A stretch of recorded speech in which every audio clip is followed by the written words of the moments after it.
Bonjour à tous. Les rosiers grimpants sont des plantes avec une végétation exubérante. Il faut les tailler régulièrement, en général en hiver, en février-mars. Et maintenant, je vais vous montrer comment on va les tailler. Le jardinier doit aussi être paysagiste.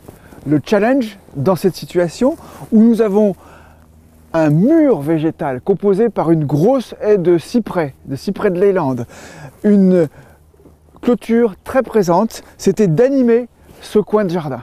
Et alors, la solution a été trouvée en palissant sur des bambous, des rosiers grimpants pierre de Ronsard. C'est une obtention Meillant, c'est un rosier moderne qui a été créé en 1987. C'est le rosier le plus populaire actuellement. C'est une variété remontante, et remontante ça ne veut pas dire qu'il est grimpant, ça veut dire que sa floraison remonte au fur et à mesure des saisons. C'est un rosier vigoureux qui peut atteindre 3 mètres de haut, et nous sommes maintenant au mois de février, c'est le bon moment pour tailler les rosiers. Le rosier grimpant est constitué de branches charpentières que l'on va attacher, c'est-à-dire palisser sur la structure que l'on a mise en place. Et on trouve aussi des rameaux latéraux que l'on va tailler pour obtenir les fleurs. Si on refait l'historique de taille de l'année précédente sur cette plante-là, elle a été taillée à ce niveau-là, elle a poussé une première fois jusqu'ici et elle a fait une fleur. La fleur a été supprimée et à partir de la suppression de fleurs, on a eu une deuxième remontée de fleurs qui ne s'est pas épanouie.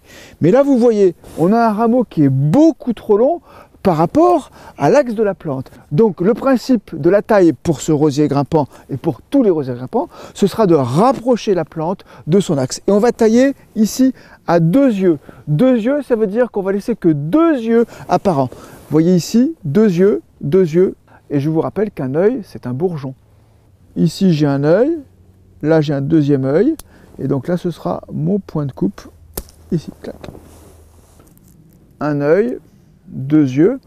Et je vais couper ici à 5 mm au-dessus de l'œil, en biseau, pour bien protéger le départ de végétation.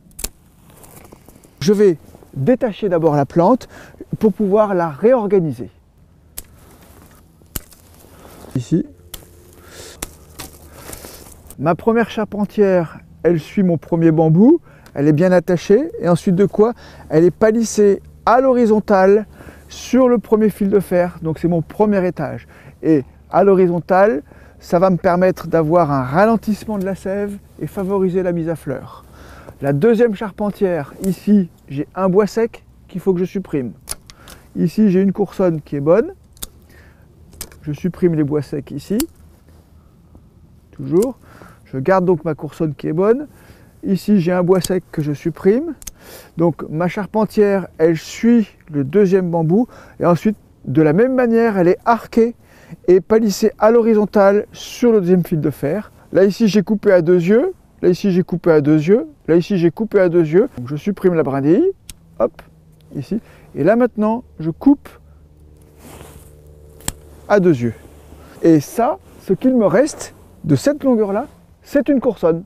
Je m'aperçois qu'il sort vraiment vers l'extérieur et si j'essaie de le palisser, il va croiser, ce ne sera pas esthétique, donc c'est un rameau à supprimer. Je me trouve ici devant un choix. J'ai soit un vieux rameau, soit un jeune rameau. Le vieux rameau est reconnaissable par son écorce toute dure, grise et ridée. Quand on le prolonge, on s'aperçoit qu'il a porté plusieurs années de suite des fleurs, donc il commence à être épuisé. Et derrière, ici, j'ai une jeune pousse. On la reconnaît à l'écorce qui est bien verte et bien lisse. Je vais me servir de cette jeune pousse pour régénérer ma plante. Donc ça veut dire que ce vieux rameau va être supprimé. Là, je coupe, ici. Je supprime celle-ci qui passe derrière.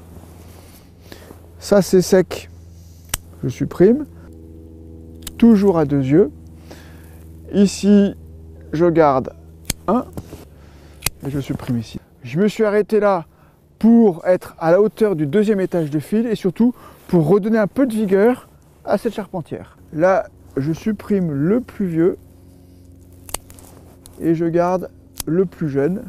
Et là, je rafraîchis la dernière coupe et je pince. Je peux commencer à attacher sur son support la première charpentière. Ici. Donc j'utilise un lien élastique sans fil de fer à l'intérieur et je fais un tour mort de serrage et un nœud plat pour arrêter.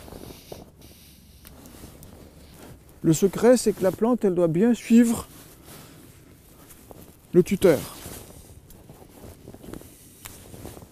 Je vais contraindre la plante à être à l'horizontale parce que c'est la meilleure façon de ralentir la sève et d'obtenir de ce fait plus de floraison que de végétation. Et j'attache jusqu'au bout de façon à ce que la charpentière suive bien la ligne horizontale du fil de fer, ce qui donne une certaine esthétique. Et pour terminer, il me reste ma jeune pousse que je vais palisser sur le bambou ici et ensuite je vais la conduire à l'horizontale sur le deuxième étage. Délicatement, je vais aller l'attacher ici, très délicatement. Voilà. Et je fais attention à ce que le bois ne se plie pas. Et voilà. Notre rosier grimpant est palissé, bien en éventail. Un premier étage de chaque côté, un deuxième étage de chaque côté. L'année prochaine, on aura certainement des gourmands pour pouvoir faire peut-être un troisième étage, mais surtout, toutes ces coursonnes vont nous donner une floraison maximale. Alors, à bientôt pour une nouvelle taille en détail. Vous avez aimé notre émission? Alors rejoignez notre communauté de passionnés de plantes et de jardins en vous abonnant à notre newsletter sur Nos Jardins TV.